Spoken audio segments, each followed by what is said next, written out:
Bom dia, boa tarde, boa noite. Está no ar mais um episódio do nosso Pimentel Cast. Eu sou Vitor Carvalho e vou apresentar o programa de hoje ao lado da doutora Thaís Queiroz. Isso mesmo, doutor Vitor. Hoje nós estamos com a participação do doutor Igor Guimarães. Doutor Igor, que é advogado e conselheiro estadual da OAB Paraíba. Doutor Igor, é uma satisfação tê-lo aqui conosco hoje. Primeiramente, agradecer pelo convite, doutor Vitor, doutora Thaís. É um motivo de honra.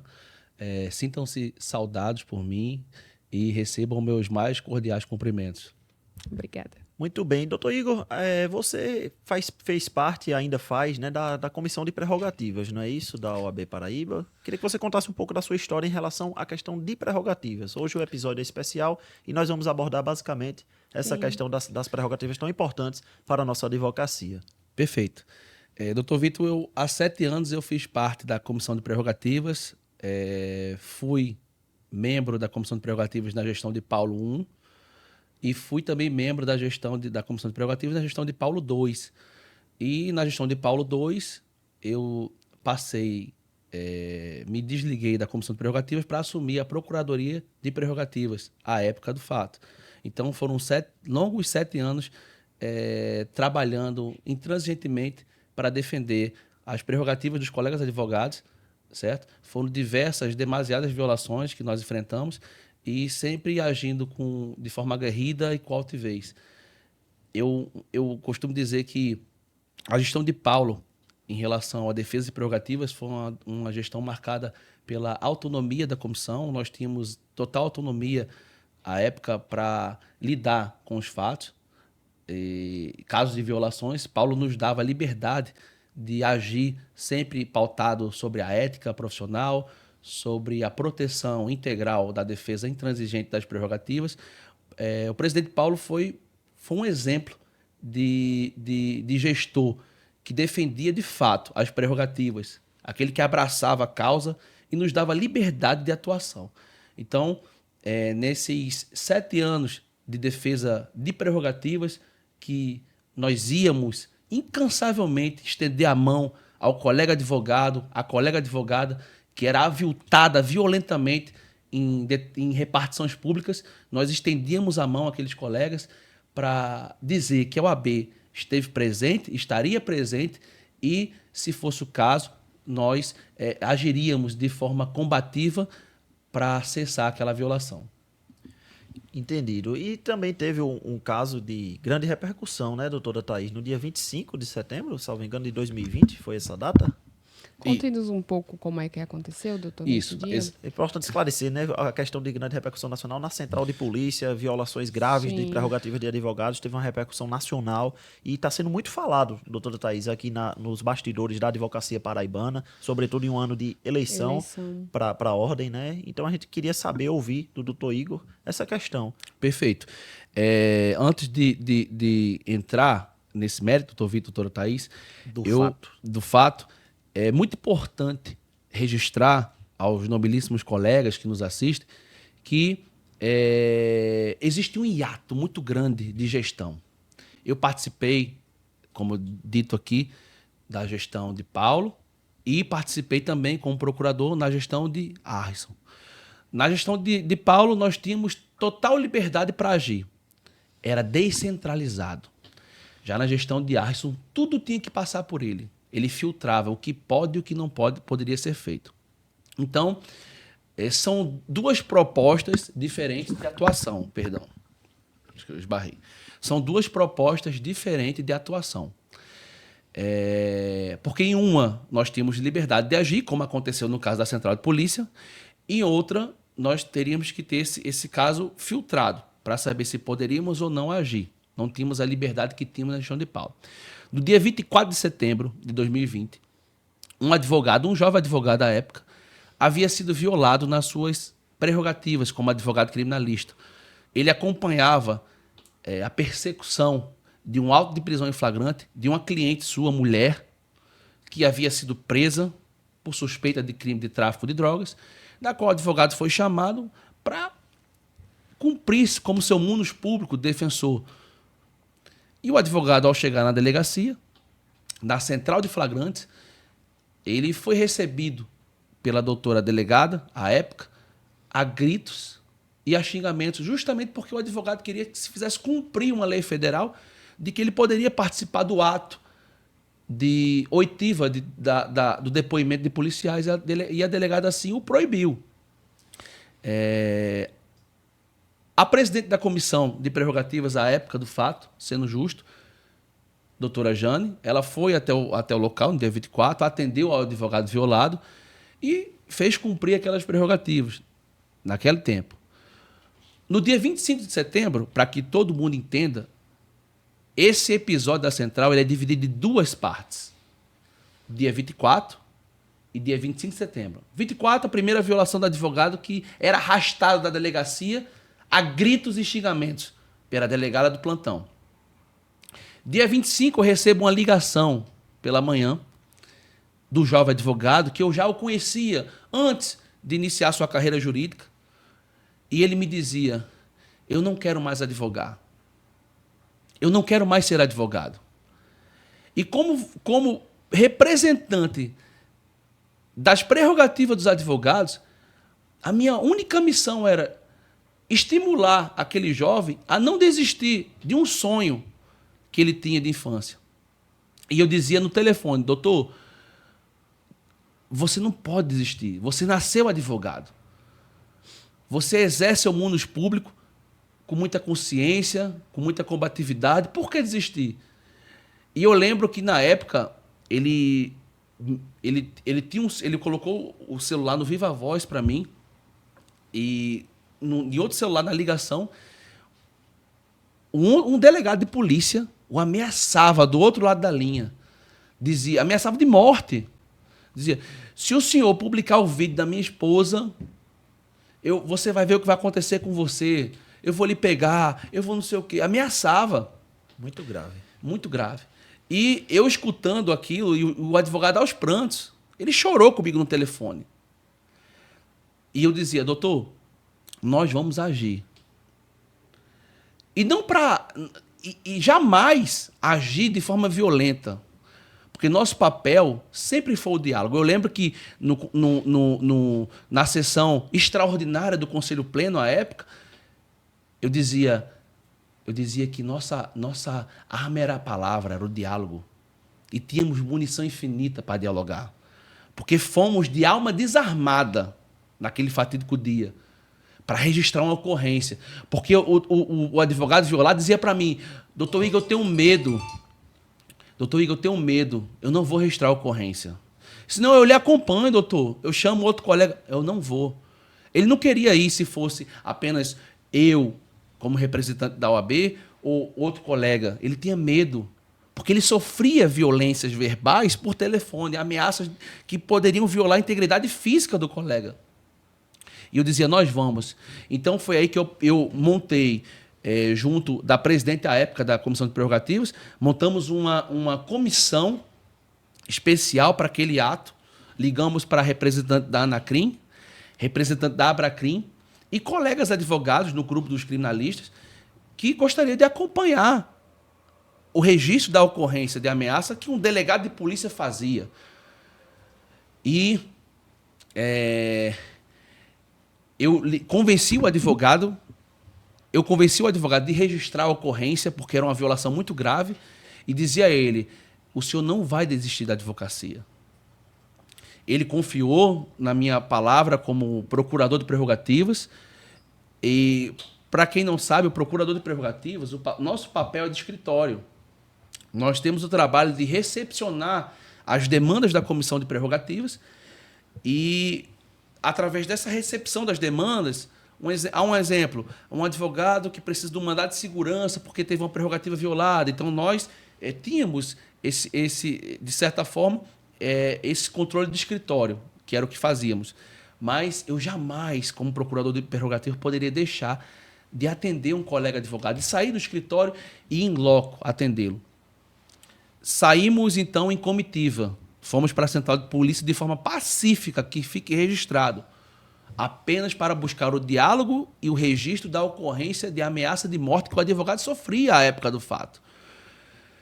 E nisso, doutor Vitor, voltando ao que eu disse a Vossa Excelência sobre a liberdade de atuação que na gestão de Paulo tínhamos na defesa intransigente da prerrogativa, que era justamente... Eu não precisava ligar para Paulo e falar, doutor Paulo, eu posso ir? Não. O presidente dizia, violação de prerrogativa, vocês têm total autonomia. Você não precisava esperar uma autorização, né? Ele dava liberdade. Jamais. O que acontece isso nessa gestão? Porque muitas vezes, doutora Jane Milanês me disse por telefone, é centralizador. Com todo o respeito que eu tenho a Vossa Excelência, você sabe disso, minha amiga do peito. Lhe admiro, mas Vossa Excelência sabe. Por muitas vezes tínhamos uma repreensão de atuação, porque não tínhamos liberdade. Eu não tive minha portaria de procurador renovada, por exemplo, porque a gestão passou longos meses sem procurador de prerrogativa, porque havia uma inércia da gestão. Se um procurador de prerrogativas, que está no grupo de procuradoria, fosse atuar junto a um magistrado, a um processo, ele não tinha como provar que era procurador. Porque não existia portaria. Passamos quase um ano sem portaria. Doutora Ítala Carvalho sabe. Os procuradores da gestão de Arson sabem. Não tínhamos portaria. E eu pedia, inclusive, portaria nessa atual gestão. Nunca foi me dado. Mas o que ocorre? Paulo nos dava total liberdade. Ele nunca impediu que trabalhássemos na defesa intransigente da prerrogativa dos colegas aviltados. E então montamos essa comissão, fomos de forma pacífica, chegamos na central de polícia, no hall principal de entrada. Eu iniciei uma live com o doutor Mário de Oliveira Filho, a quem saúdo também. Receba meus votos de solidariedade, doutor Mário. Vossa Excelência aqui foi também violado como advogado, foi processado e que não teve amparo nenhum pela atual gestão. Vossa Excelência sabe, doutor Mário, nenhum. E doutor Mário, que é um grande defensor de prerrogativas nesse país, doutor Mário de Oliveira Filho, ele me atendeu prontamente. E doutor Mário dizia, doutor Igor, nós temos que... Isso não pode acontecer. Ele viu o vídeo do advogado sendo arrastado como cachorro. E ele dizia, não pode acontecer. Então eu iniciei uma live com o doutor Mário mostrando. A live, eu tenho tudo registrado em ordem cronológica. Do momento que chegamos na central de polícia até a primeira violação de prerrogativas.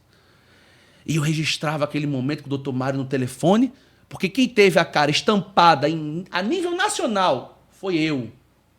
Eu que me expus, era eu que recebia, depois do fato, ameaças de morte no WhatsApp. Recebi muitas, só pelo fato de ter minha cara estampada a nível nacional. E iniciamos aquela peregrinação dentro da central de polícia, uma verdadeira via crucis. Nos colocaram um calvário para que nós carregássemos durante a delegacia. E foi pedido aos advogados que fizessem o registro na central de ocorrência, que era inclusive uma delegacia nova, que tinha acabado de inaugurar. Com toda gentileza, um delegado-geral da época do fato, ele nos permitiu que fizesse o trajeto por dentro da central de polícia, porque tinha colegas que não poderiam caminhar 50, 100 metros, porque a condição física não os permitia que andasse. Então, o doutor delegado, com toda geral na época, disse, doutor, pode ir por aqui, vá por dentro da delegacia, passem pela central de flagrantes, saiam pela lateral fora, porque a central de polícia, quem não sabe, tem uma entrada da BR e tem uma entrada lateral. A entrada lateral fica a central de flagrantes, para o amigo que é jovem, advogado, que não atua na área criminal. Quando você passa na BR ali, perto do Ronaldão, você vê que tem uma central de polícia, existe uma entrada principal, uma entrada lateral. A central de flagrantes, ela fica na lateral, e a de ocorrência fica logo depois, tem a delegacia da mulher e a central de ocorrência. Então, queriam que a gente passasse por fora, saísse pela BR, desse a volta, para ir para a central de ocorrência. E o delegado-geral, à época, ele se sensibilizou, viu que tinha colegas que não tinham condição física de caminhar no sol, era 4 horas da tarde, e nos permitiu que fizéssemos um trecho, um atalho por dentro da delegacia, e assim o fizemos. Nós fomos em comitiva, tudo isso registrado, diga-se de passagem, passamos pela central de flagrante, chegamos na central de ocorrência, onde eu entro em live novamente com o doutor Mário de Oliveira Filho, explico a situação. Vamos iniciar agora o registro da ocorrência do advogado que foi ameaçado de morte, doutor Mário. Doutor Mário, eu passo o telefone ao colega violado, ele fala com o doutor Mário de Oliveira Filho, explica a situação dele, aí o delegado-geral volta por dentro da delegacia, a gente vem por fora, na sala de flagrante, pela rua, calçada dentro, ele vem por dentro e diz assim, excelências, vamos registrar na superintendência a ocorrência. Vamos atender o pleito de Vossa Excelência, vamos registrar na superintendência. Me sigam. Como eu disse aqui, alguns advogados, tinha um colega que me solidariza, inclusive, meu sócio, doutor Joalisson Guedes Rezende, a quem receba também meus cumprimentos e minha irrestrita solidariedade a Vossa Excelência. Vossa Excelência sabe o peso que carrega daquele dia.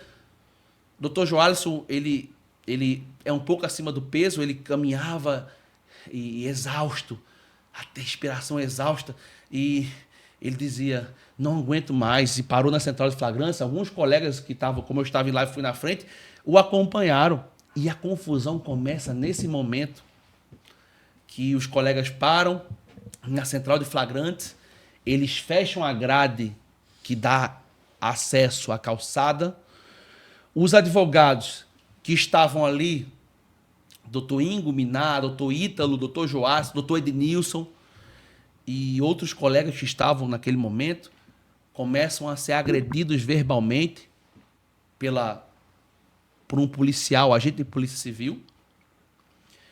E um dos colegas disse, mas o doutor fulano, eu não me recordo o nome agora, também não vou citar, nos permitiu que passássemos por aqui para que realizássemos o registro da ocorrência na delegacia de ocorrência. E o policial autoritário negava a passagem, com o dedo em riste, apontando, e oprimia o colega advogado, que de forma pacífica se calou. E um dos colegas sacou o celular para filmar aquele ato de covardia que se fazia com a advocacia naquele momento, porque era impedido o advogado de sair da delegacia pela porta principal da central de flagrantes. E quando esse colega saca o celular, esse mesmo policial sacou sua pistola, colocou na cabeça do colega, derrubou o colega com a arma em punho e tomou-lhe o celular, a chutes e socos.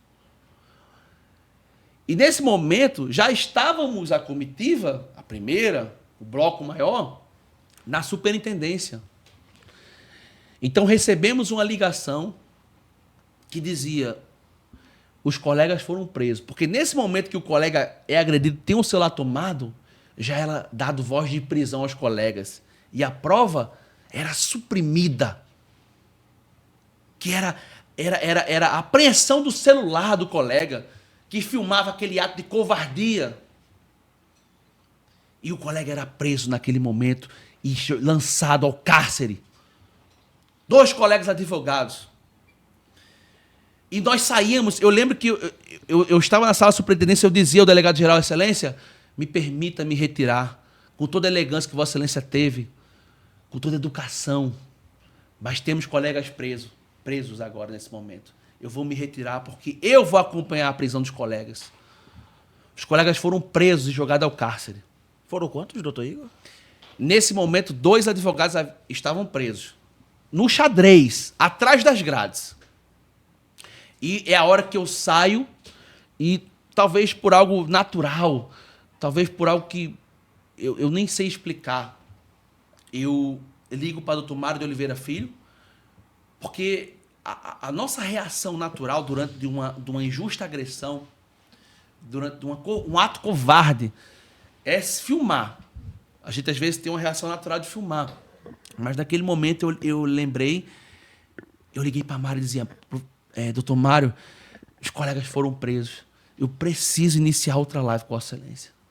E com aquela sensibilidade que lhe convia como defensor intransigente de prerrogativas, nacionalmente conhecido, doutor Mário dizia, vamos iniciar a live, Igor. Vamos iniciar a live.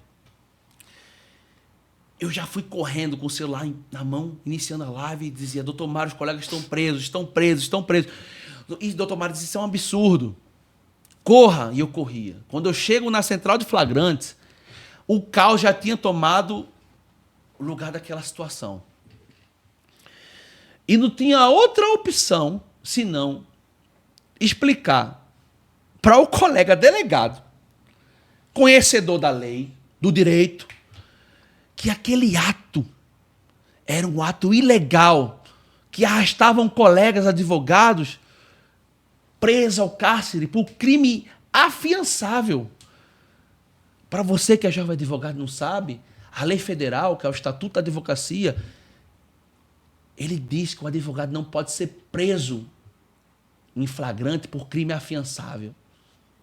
Porque isso é uma imunidade formal que o advogado tem no exercício do mundo público, para que Vossa Excelência, quando vai defender a sociedade, não o cliente, mas um direito, não seja aviltado, para que Vossa Excelência possa garantir que aquele direito seja aplicado a todos e todas.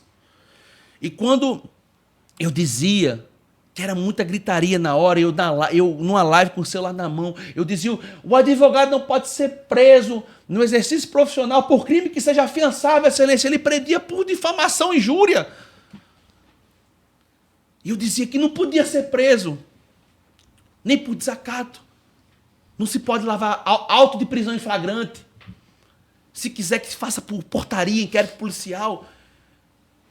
E foi nesse momento que um escrivão de polícia, de forma covarde, deu um soco na minha mão, derrubou meu celular, quebrou o display do celular, que até hoje permanece quebrado, que um dia eu até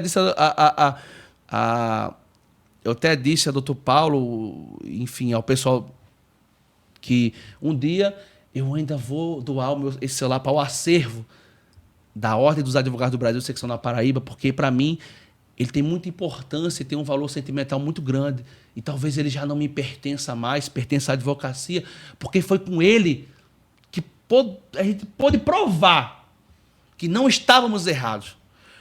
Porque quando me arrastavam também para o cárcere, na gravata, socos e pontapés, que rasgaram minhas vestes, minha indumentária,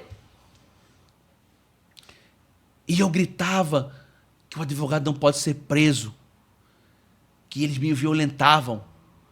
Aos gritos das colegas advogadas, doutora Cristiana Aruna, eu não tenho nenhum tipo de omissão em falar que Vossa Excelência estava presente, porque foi um ato, doutor Vitor, doutora Thaís, que uniu a advocacia no tempo e que hoje eles querem desagregar.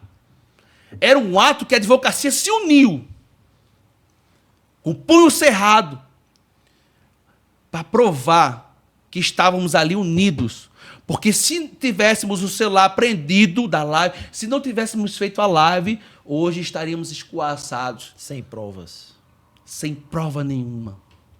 E a nossa palavra talvez não valesse de nada. Verdade. E doutora Cris, doutora Jane também gritava, doutor Robério, Vossa Excelência também foi um herói. Porque essa violação passou por muitas mãos. Não tirem a dignidade da advocacia que lutou. Não tirem. Não tirem. Não sejam covardes. Passou por muitas mãos. Muitas. Doutor Roberto que filmava, esbaforido, gritava. Faltava-lhe fôlego às vezes. Doutor Leonardo Rosas, recebam meus cumprimentos. Era um ato que não teve um herói. Teve vários heróis. E chegamos ao ponto crucial de que o delegado chegou a sacar a pistola e apontar para a minha cabeça, depois de eu ter a indumentária rasgada, oprimido, violado, mas sem baixar a cabeça. Porque eu sou advogado, doutor Vitor, doutor Thaís. Eu não baixei a cabeça em nenhum momento. E eu lembro que quando o delegado tentava me oprimir, eu dizia em bom tom que a minha arma era a minha palavra. E eu só tinha minha caneta enquanto ele tinha a pistola. E o delegado geral, o mesmo que nos recepcionou, ele me puxava: doutor Igor, venha para cá. E o delegado me dava voz de prisão: você está preso. E eu dizia: Vossa Excelência está preso também. E ele me arrastava e me levou para a superintendência. E eu lembro que eu estava preso, tecnicamente preso, porque eu não estava atrás das grades. Mas tecnicamente eu estava preso. Porque foi me dado voz de prisão.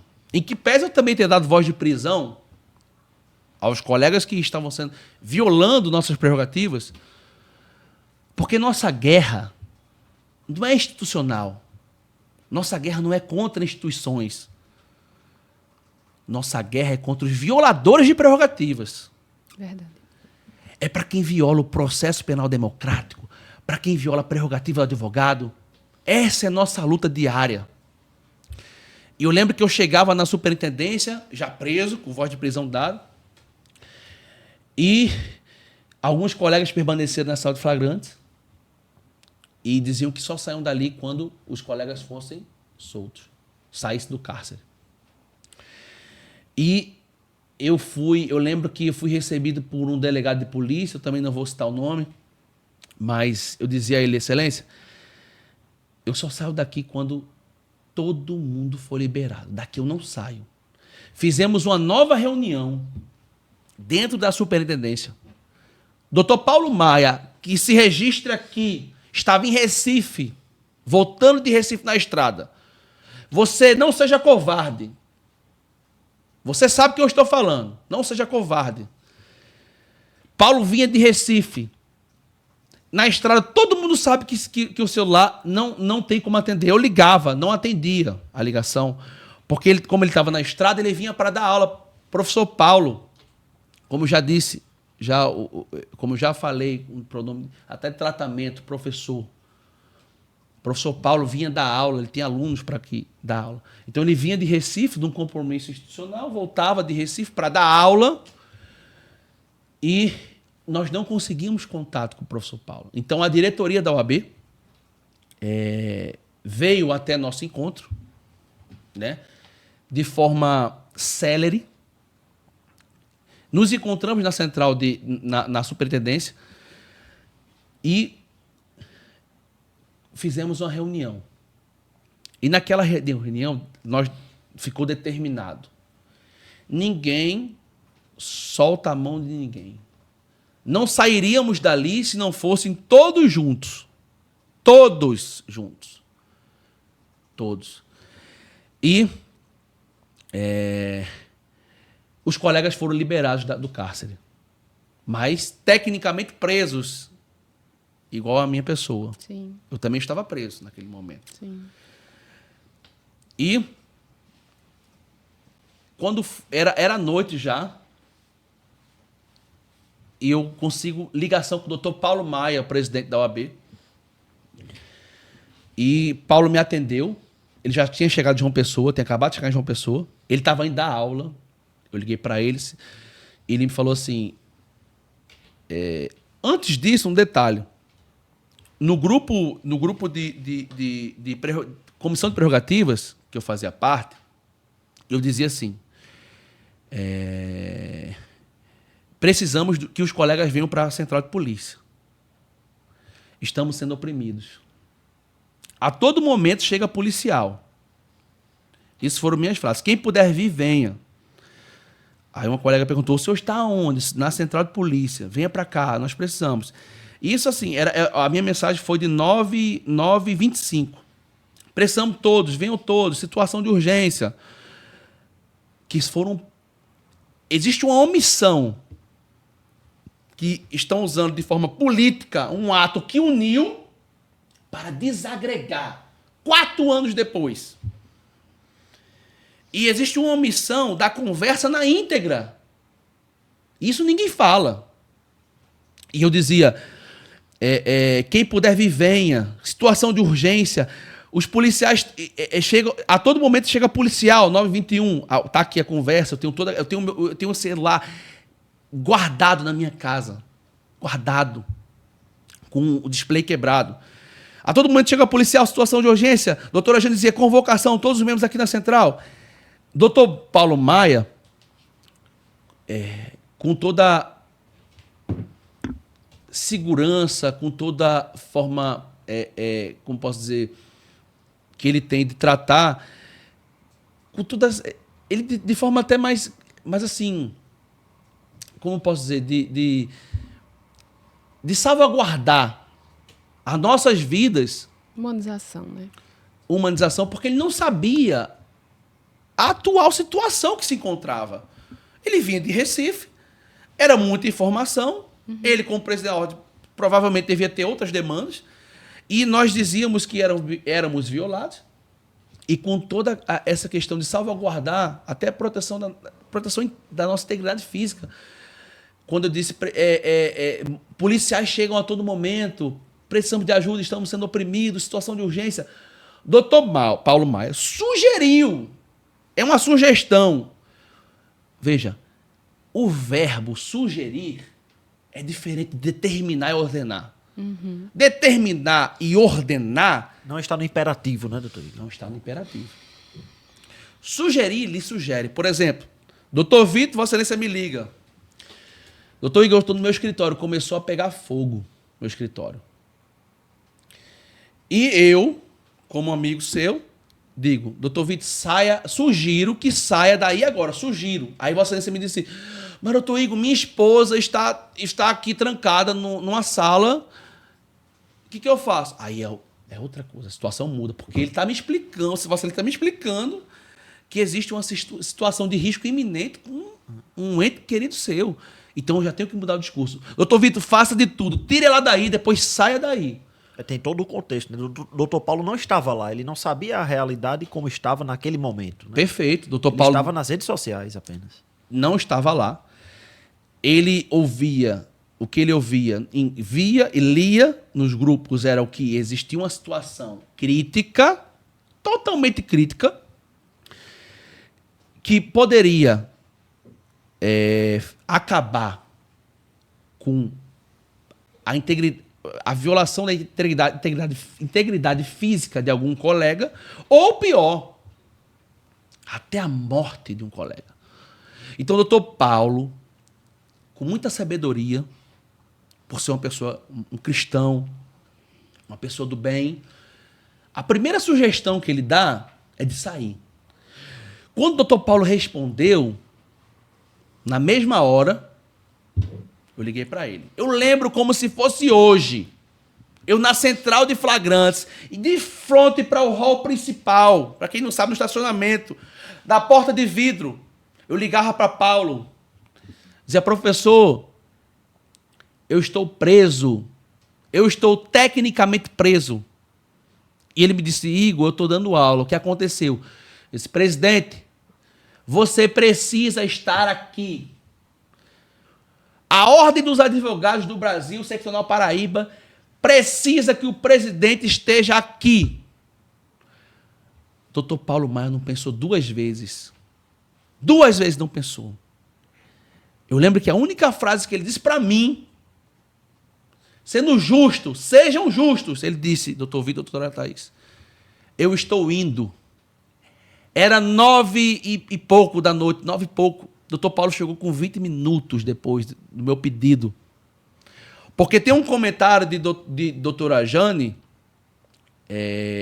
a resposta da colega Ítala Carvalho, ao vídeo que ela publicou, que ela dizia assim, eu não sei que força trouxe Paulo até lá.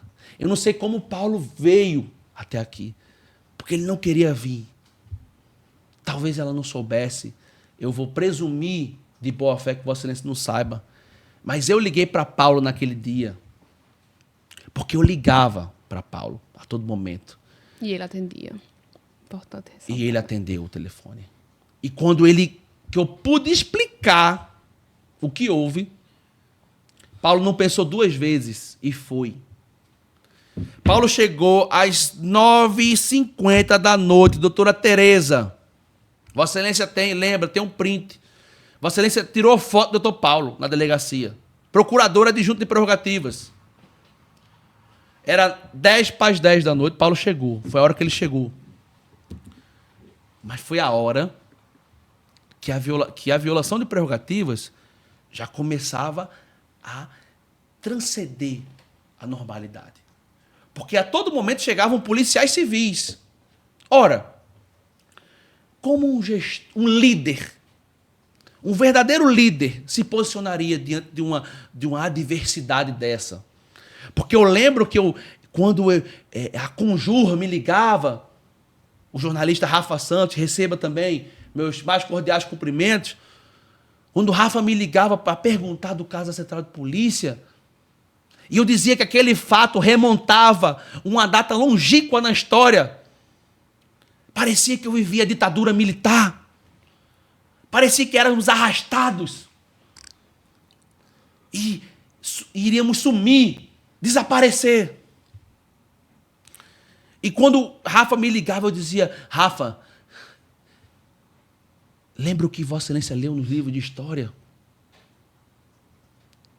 Foi a mesma coisa. Éramos oprimidos. Era como se o Estado Democrático de Direito chafurdasse na lama. Não tínhamos direito algum. Não tínhamos garantias constitucionais. Não tínhamos prerrogativas. Nada. E um líder de verdade, ele não precisa responder a agressões com agressões. Quando se tem só pedras a atacar, nós damos o que temos de melhor. Se temos flores, damos flores. Sim. A gente dá o que a gente tem de melhor. E o que a gente tinha de melhor naquele momento era o que eu estudei durante 5 anos na faculdade. Era o diálogo e o direito. Não o direito da força. Se os colegas que hoje dizem que não éramos liderados, que não tínhamos um timoneiro, se arrependam enquanto há tempo. Tínhamos um líder que não agiu no direito da força, mas agiu simplesmente no direito propriamente dito, no direito de diálogo, no direito de mostrar que estávamos sobre a efetiva aplicação de uma Constituição cidadã, que os advogados não poderiam ser alvitados naquele momento. E Paulo, como timoneiro principal, ele soube levar de forma passiva e no diálogo. Tanto é que os primeiros raios solares que atingiam nossas faces, Paulo também os recebeu. A vitamina D, como os colegas gostam, né? Ele também recebeu vitamina D da Central de Polícia. Quando éramos liberados sem aplicação de fiança. Porque, veja, doutor Vitor, doutora Thaís, nós nos reunimos com o superintendente de Polícia Civil, na época do fato.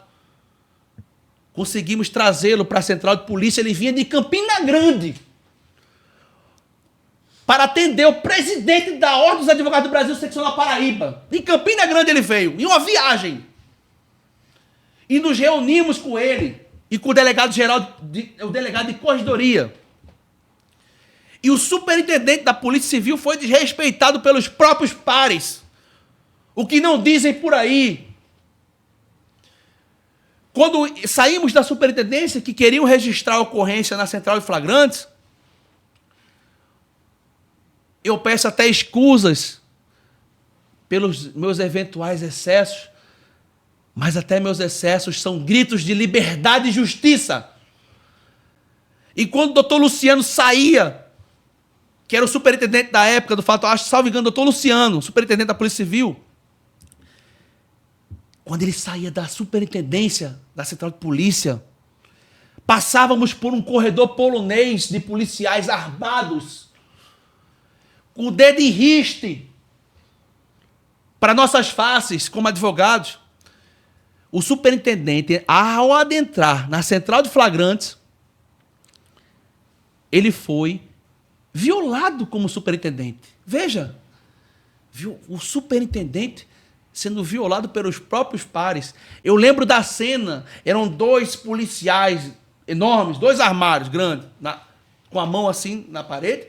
Eu estava ladeando o superintendente e Paulo Maia ao lado esquerdo, do lado direito do superintendente e Paulo do lado esquerdo. Eu lembro como se fosse hoje. Enquanto um colega dava voz de prisão a um dos policiais, causando ainda uma confusão maior, porque nós demos voz de prisão.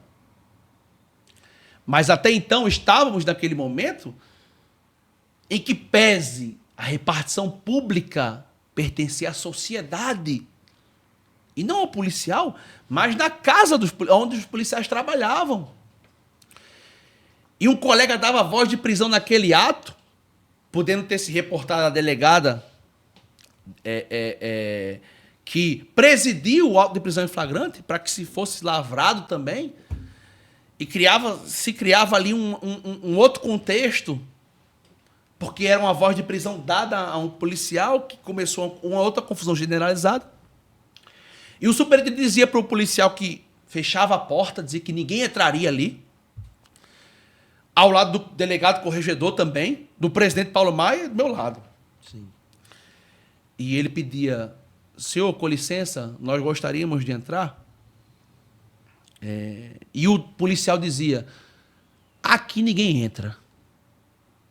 Pela segunda vez, o superintendente dizia: senhor, por favor, com licença, com toda a educação que era peculiar naquele dia, com licença, senhor, nós gostaríamos de entrar. E o policial disse em alto e bom tom: aqui vocês não entram. Foi quando o superintendente, veja, eu sofri as agressões. Esses fatos corroem o meu sentimento até hoje. Não de vocês, a maioria que fala, que entrou mudo e saiu calado. Mas a mim é uma marca, uma cicatriz que eu carrego.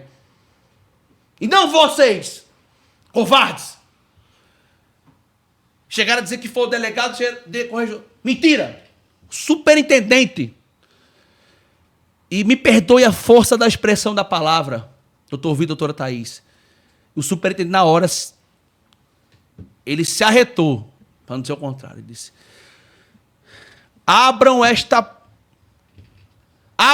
porta, para não dizer outra coisa que ele falou de forma até mais agressiva. Eu sou o superintendente desta P. Os policiais que estão de folga, saiam daqui agora. Saiam agora. Eu sou o superintendente. Saiam. E saia da porta.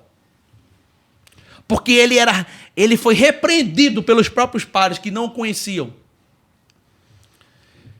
Paulo nunca me deu ordem de sair com o procurador de prerrogativa, investido do cargo, com portaria. Nunca Paulo disse: Igor, saia daí. Nunca, jamais. Paulo disse isso para mim. Jamais. Muito pelo contrário.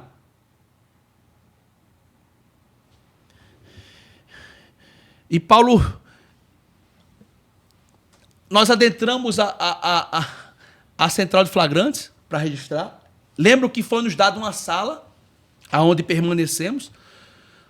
Abracrim, Anacrim, presente, advogados, colegas, o presidente, diretoria da OAB, todos presentes, já eram as 10, 11 horas da noite.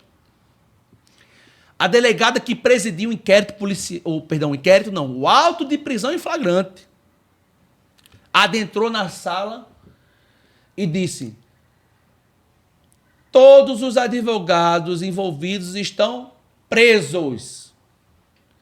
Aí eu falei: excelência, e o auto de prisão em flagrante dos policiais será lavrado? E eu lembro como se fosse hoje que essa memória não sai de mim. Pode sair de você, que só usa para fins eleitoreiros. Mas a verdade é essa. Ela dizia: os policiais não serão presos. Só será lavrado o auto de prisão em flagrante para os advogados. se retirou da sala, bateu a porta. E nós sentávamos nessa sala. Paulo Maia, como um líder, nos acalmava, porque já dizia o profeta gentileza, violência gera violência. E nossa saída, nós não precisávamos de espadas, escudos, armas, o que seja. Precisávamos agir de forma consciente e efetiva. Porque você, como um bom advogado, sabe que juiz erra, delegado erra, e se existe erro, existe recurso, que é o duplo grau de jurisdição. Se naquele momento estavam errando, nós recorríamos à justiça. Estamos dentro de um Estado democrático de direito. Paulo nunca determinou, nunca, em nenhum ato, em 7 anos de defesa intransigente das prerrogativas dos advogados, ele nunca determinou que saíssemos de um lugar. Paulo nunca deixou de estender a mão a um advogado violado que necessitasse de um desagravo público. E permanecemos lá durante a madrugada, pernoitamos na delegacia. E fomos ouvidos às 3h30, 4 horas da manhã. Doutor Paulo, receba meus mais cordiais cumprimentos, também saudações. Vossa Excelência foi um herói por agir de forma cristã, pacífica. Vossa Excelência é cumpridor das obrigações da humanidade. Receba minha solidariedade pela covardia que fazem com Vossa Excelência nesse momento. E Dr. Paulo subscreveu todas as peças daquele auto de prisão em flagrante. Não obstante a violação que sofríamos no dia, que eu ainda fui para a perícia, para o Instituto de Polícia Científica, realizar perícia, porque havia esquimose espalhada pelo meu corpo, de agressões físicas sofridas. E no mesmo dia, nos reunimos na sala da presidência da OAB para discutir os atos posteriores daquela agressão injusta, covarde que sofríamos. Doutor Paulo nem dormiu a semana toda. Ele passava mensagem, nem eu dormia, nem ele dormia. Não dormíamos porque queríamos resolver aquela questão. Fizemos, doutora Thaís, doutor Vitor, a primeira peça fundamental para o auto de prisão em flagrante, porque o juiz homologaria a prisão em flagrante. Foi homologado o auto de prisão em flagrante. E o primeiro ato responsável não era agressão, não era violência. Foi peticionar, como advogados que somos. Peticionar, buscar através da justiça o que é justo e de direito. E Paulo conduzindo, porque a situação da Central de Polícia não foi conduzida apenas naquele momento, no fatídico dia. A Central de Polícia foi conduzida durante semanas, sem dormir. Você que fala, o que você fez? O que você fez? Paulo fez. Ele era todo ouvidos. Eu podia ligar de 2 horas da manhã, numa segunda-feira, ele me atenderia. Com a voz talvez embargada pelo sono, mas me atenderia. Como ele me atendeu, como atendeu a todos os procuradores de prerrogativas, todos os membros de comissão de prerrogativas. E o primeiro ato que fizemos foi um pedido de reconsideração, que fizemos a muitas mãos. Não foi de um ou de duas. Não tem um único herói. Todos são heróis. A advocacia é protagonista desse fato. Não é uma pessoa. Você que é jovem advogado, que não viveu esse tempo, a advocacia é protagonista. Não é uma pessoa. Não sou eu, Igor, que teve minha cara estampada. Não é doutor Paulo, que ele não quer isso para ele. Porque pela humildade que ele tem, que lhe é peculiar, ele jamais iria querer isso. O que se tem hoje que ter é gratidão por um trabalho mútuo que foi feito por todos os advogados e advogadas que colocaram a mão na peça processual em defesa das prerrogativas. E, doutor Paulo, fizemos com lágrimas uma petição que escorria pelo meu rosto e adentrava meu teclado quando eu escrevi e lembrava do fato. Me pediam um relatório e eu escrevi aquele relatório com muita emoção, de lembrar da força de cada colega que foi aviltado naquele dia. Porque não foi só Igor Guimarães que foi aviltado. Foram diversos colegas desrespeitados e tirados a dignidade depois de 4 anos. Durmam com isso. Durmam. Porque em eventual tribunal da minha própria consciência jamais eu conseguiria dormir tranquilo, sabendo da covardia que fizeram. Colega dizendo, se tiver 15 mil visualizações, eu solto o print. Soltar o print de quê, doutor? Você quer seguidor? Você quer ser blogueiro? Tenha respeito pela história. Respeita a história. Aqui foi um ato que uniu e não desagregou. Vocês querem desagregar? Doutor Paulo foi um líder que nunca permitiu que passássemos do direito pleno, do direito de petição, para o direito de agressão. Se vocês queriam um soldado armado, vocês tiveram um gestor, presidente, que respeitou as prerrogativas, que respeitou o Estado democrático de direito e buscou, perante as instituições democráticas, o resultado. E peticionávamos, todos emocionados. E nós tínhamos, a posteriori, a reconsideração daquela decisão de homologação de flagrante. Uma semana depois, era anulado todo o auto de prisão em flagrante. Todo o auto de prisão em flagrante foi anulado. E na mesma semana começamos a produzir peças processuais. Doutor Cleito Barreiro está aqui ao meu lado, procurador de prerrogativas. Ele lembra. O certo é certo. Quem sabe, sabe. E não dormíamos.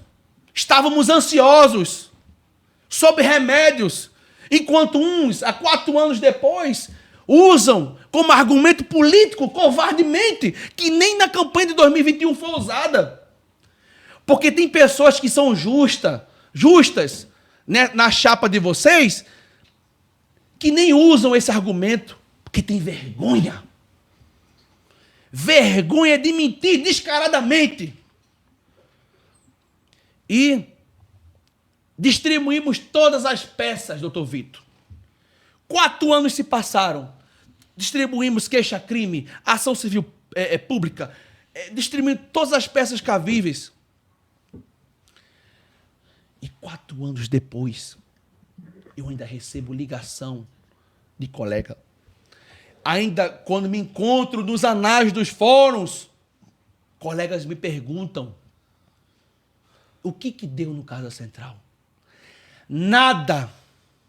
Porque as peças processuais foram herdadas pela gestão de agora. E a gestão que se diz defensora de prerrogativas nunca moveu uma palha para que desse uma resposta efetiva aos agressores de prerrogativas. Porque o desagravo público, ele restabelece o império do Estatuto da Advocacia. Mas além de restabelecer o império do Estatuto, você como advogado, ele restabelece também a minha dignidade profissional. Em um caso público, que a sociedade me olhava como um bandido. Quando Paulo falava e me desagravava publicamente, ele restabelecia a minha dignidade de advogado para que eu pudesse andar por aquela delegacia, de olho no olho, de pé de igualdade a qualquer um que estivesse ali, e dissesse: eu fui desagravado pela minha classe.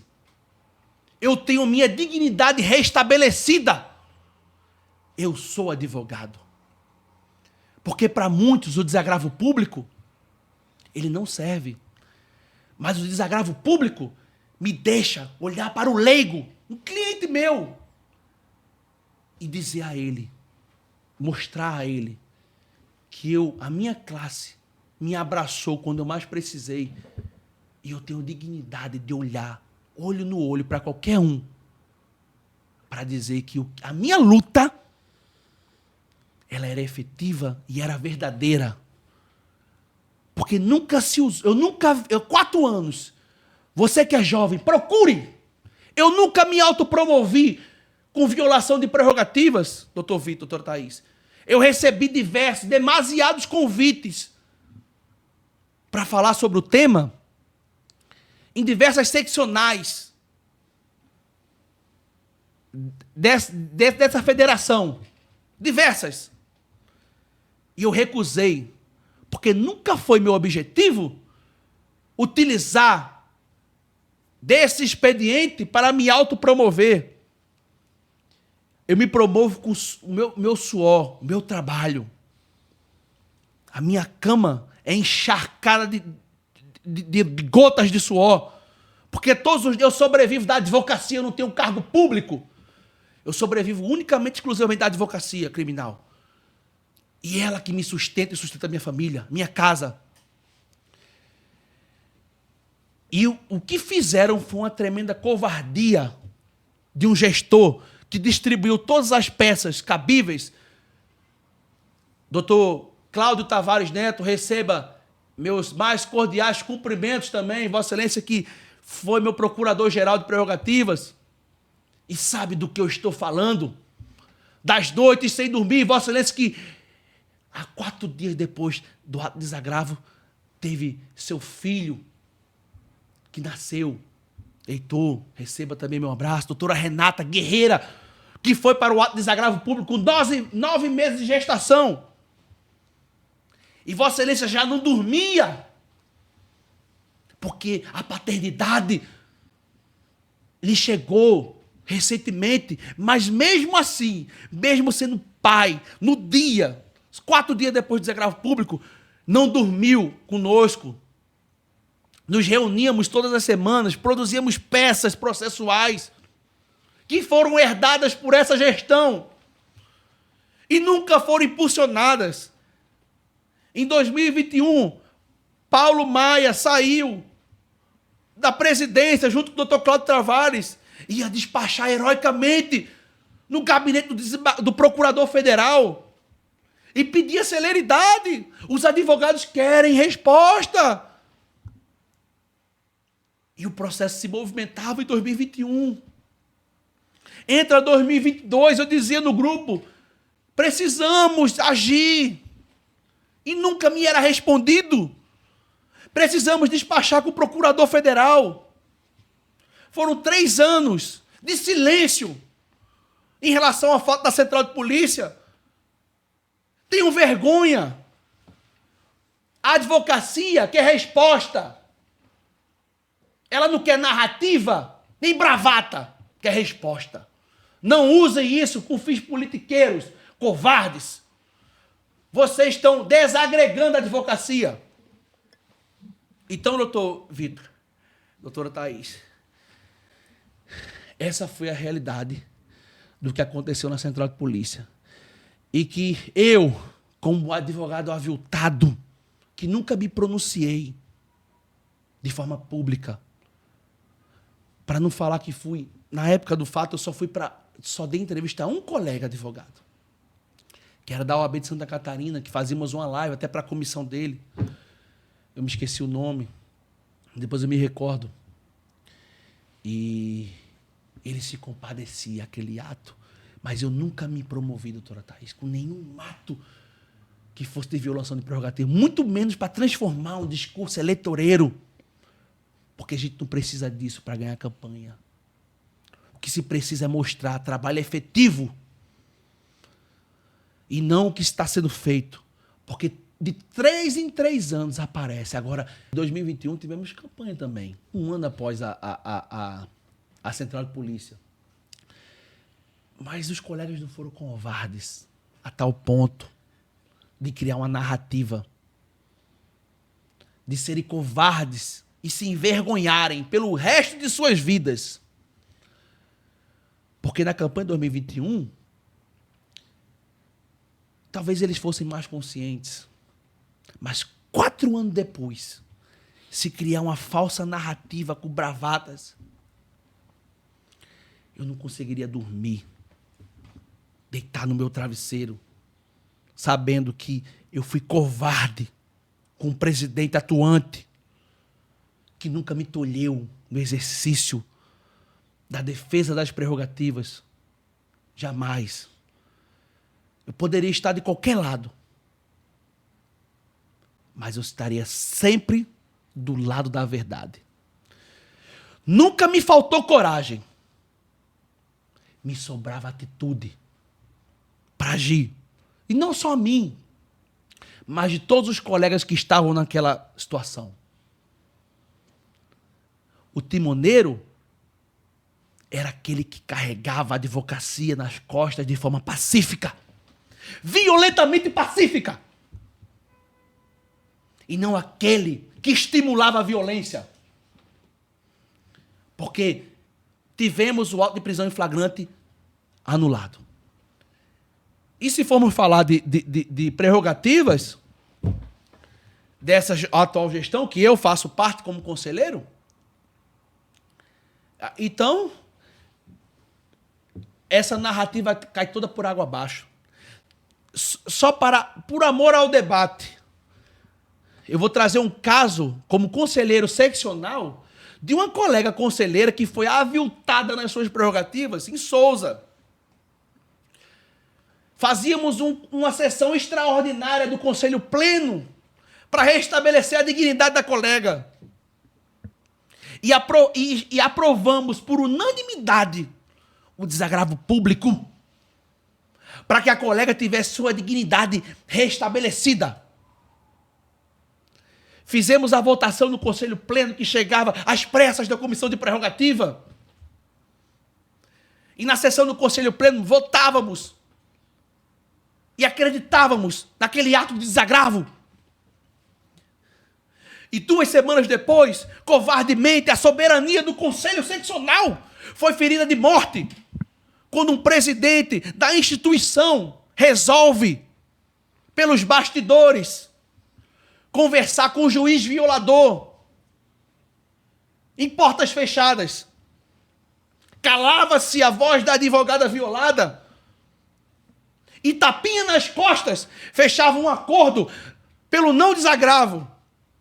Enquanto nós que combatimos a prerrogativa de forma efetiva durante 7 anos, doutor Arthur Gadelha, Vossa Excelência sabe, foram 7 anos de prerrogativa ao lado de Vossa Excelência, e no Conselho Seccional 3 anos, quando nós lutávamos para que fosse restabelecida a dignidade da advogada, cobrávamos da gestão, no grupo do Conselho, presidente, e o desagravo público de Sousa.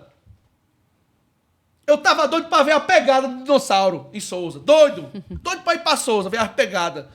Para fazer o desagravo público da colega. E a mensagem que chegava no grupo do conselho, o grupo fechado do conselho, era de que o desagravo havia sido cancelado. Que havia sido resolvido. Com um tapinha nas costas. Um absurdo, né? E algumas semanas depois, veio a resposta. Os honorários sucumbenciais da colega haviam sido arbitrados pelo juiz violador em 1%. Isso você não fala, vocês não falam. E do caso de Campina Grande, que eu peguei o microfone no Conselho Pleno e disse, Excelência, vai perder o objeto. O advogado apanhou, era um filme, passava na tela do Conselho Pleno. Um advogado foi sacar o alvará com a esposa grávida, doutor Vitor, doutora Thaís. E o gerente da Caixa Econômica Federal o recebia com socos e gravata. Não é essa gravata, não. Apesar de ser vermelha de sangue, de luta, era gravata de artes marciais. Derrubava o colega no chão e na frente de sua esposa o humilhava com socos e pontapés. O vídeo era claro, claro como a luz. Exato como qualquer grandeza algébrica. Era latente a violação de prerrogativas. Um colega que ia sacar honorários de sobrevivência, de caráter alimentar, para sobreviver, era aviltado por um gerente da Caixa Econômica Federal em Campina Grande. Era lançado ao solo, chutado como cachorro velho. Que nem se faz com cachorro isso. E passava no conselho, relatoria do Dr. Ivo Castelo Branco. E relatava aquela cena explícita, que eu não acreditava.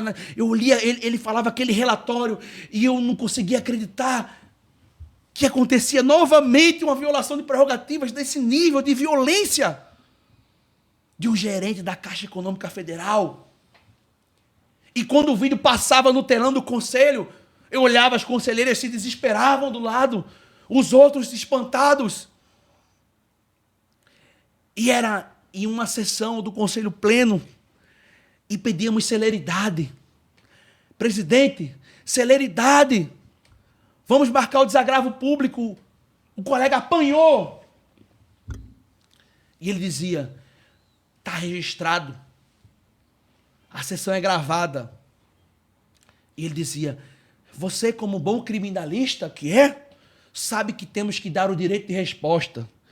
E eu dizia, presidente, direito de resposta para agressor com vídeo é no processo administrativo da corregedoria, é na ação penal que ele vai responder por lesão corporal ao colega. Direito de defesa é lá. Aqui é a casa dos advogados e dos direitos humanos. Aqui nossa resposta tem que ser efetiva pelo desagravo público. E ele dizia, intime-se o direito do Banco do Brasil para apresentar a defesa. Quando o advogado só queria ser desagravado publicamente. E era uma sessão de final de ano. E meu medo era que perdesse o objeto. Como se realizam? Era, eleições ocorria eleições na época. E não teríamos uma sessão no conselho. Seria adiado para fevereiro. Janeiro não tem sessão. E, salvo engano, era a última sessão do ano. Ou era a penúltima sessão do ano. Era em outubro. E se ele não respondesse a tempo, seria marcado para fevereiro do ano que vem. Novembro, dezembro, janeiro, 4 meses. E eu dizia, vai perder o objeto. Doutora Jane, Vossa Excelência sabe disso. Eu liguei para Vossa Excelência no dia da sessão. E dizia, Jane, ele quer dar o direito de resposta para o gerente do banco. Você sabe, eu sou um homem, eu não estou mentindo, você sabe. Pela sua palavra também, de verdade. Você dizia para mim, isso é um absurdo. Lembre-se disso. Para falar, você defende prerrogativas, ele não. E ela dizia para mim, isso é um absurdo. E eu gritava com o microfone na mão, como advogado que já foi aviltado. Advogado desagravado com registro nos assentamentos da OAB Paraíba. E eu dizia, como violado, precisamos de celeridade. O vídeo é latente. Mas nada foi feito. Foi dado direito de resposta ao gerente. E o desagravo só ocorreu meses depois. Porque deu o direito de defender para algo que é indefensável. Era a agressão que era provada por vídeo. Não era de boca. Era um vídeo. E para quem se diz defensor de prerrogativas, eu estou trazendo 2 casos. Se eu for falar aqui de 3 anos de gestão, pode fazer uma série na Netflix aí. Pode fazer uma série. Uns 50 episódios. Maior do que Prison Break. E essa é a verdade. Como Cristo, que era crucificado, e Pôncio Pilatos, antes de lavar as mãos, deixou uma frase que não só atravessaria a mente de Cristo, mas que atravessaria séculos. O que é a verdade? E a verdade, para muitos, pode ser relativa. Mas nesse caso aqui, eu trago verdades absolutas do que eu vi e vivi. É isso, doutora Thaís. Que relato, Estamos aqui que episódio, né? né? Que conteúdo, né? Do que foi Sim. realmente a versão do doutor Igor, do que sofreu, do que aconteceu, do que vivenciou. Enfim, mais 1 hora aí. E também muito importante, né? Inclusive para a jovem advocacia, ficar sabendo de fato o que aconteceu, principalmente nessa época de eleição, né? Parabéns, doutor Igor, pelas informações bastante esclarecedoras, de forma muito clara e objetiva, né? Estamos finalizando aqui nosso podcast. A gente agradece muito a presença do doutor Igor. Parabéns mais uma vez, né, doutor Vitor? É isso, estamos muito felizes de ter aceitado o convite. Nessa época de eleições, acabamos vendo muitas postagens aí, as pessoas acabam falando o que querem, então é importante ter também a outra versão, por isso nós trouxemos aqui, até para esclarecer para a advocacia, para a sociedade que não teve a oportunidade de conhecer esse fatídico episódio, doutor Igor. Muito obrigado. Obrigado, doutor Vitor, doutora Thaís, em que pese não em paridade de armas, porque se publica aí 4, 5 advogados falando, eu venho de forma solitária, mas eu venho com a verdade. Agradeço a doutor Vitor, doutora Thaís, pela oportunidade de poder explanar a verdade real dos fatos e remontar uma data longínqua da minha vida que permanece até hoje cicatrizada dentro do meu intrínseco, do meu coração, que eu jamais esquecerei, porque eu sofri violação de prerrogativas. E agradeço a oportunidade de poder dizer aos colegas advogados e advogadas que estão ingressando nos quadros da Ordem dos Advogados do Brasil, para poder lhe dizer, não desistam da advocacia. A advocacia é uma profissão bela. E estamos aqui para isso. Muito obrigado, doutor Vitor, doutora Thaís. Obrigada, doutor.